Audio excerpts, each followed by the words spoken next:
আমাদের খুবই পরিচিত একটি ফল পেঁপে। এ ফল সারা বছর পাওয়া যায়। কাঁচা ও পাকা দুরকম পেঁপেই শরীরের জন্য উপকারী।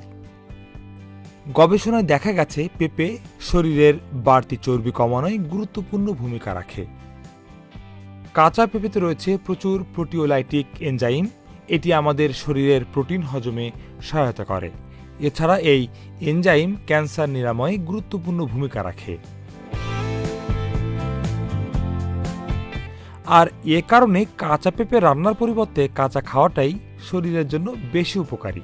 অন্যদিকে পাকা পেঁপেতে রয়েছে প্রচুর ভিটামিন এ ও সি। পাকা পেঁপেতে থাকা এসব ভিটামিন শরীরের রোগ প্রতিরোধ ক্ষমতা বাড়ায়, ছোঁয়াচে রোগের বিরুদ্ধে যুদ্ধ করে, দাঁত, চুল ও ত্বকের জন্য সুফল বয়ে আনে।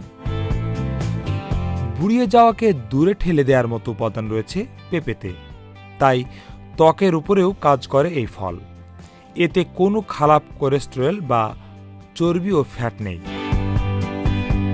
অতিরিক্ত মোটা মানুষ নিশ্চিন্তে পেঁপে খেতে পারেন, তবে ডায়াবেটিসের রোগীদের জন্য মিষ্টি পেঁপে না খাওয়াই ভালো। গবেষণায় আরও দেখা গেছে গরু, খাসি বা মুরগির মাংসের সঙ্গে কাঁচা পেঁপে বা রান্না করা পেঁপে খেলে শরীরের কোষ্ঠকাঠিন্যের সমস্যা দূর হয়। মাংসের আমিষ ভালোভাবে রক্তের সঙ্গে মেশে এবং মাংসের চর্বির ক্ষতিকর দিকটা কমে আসে।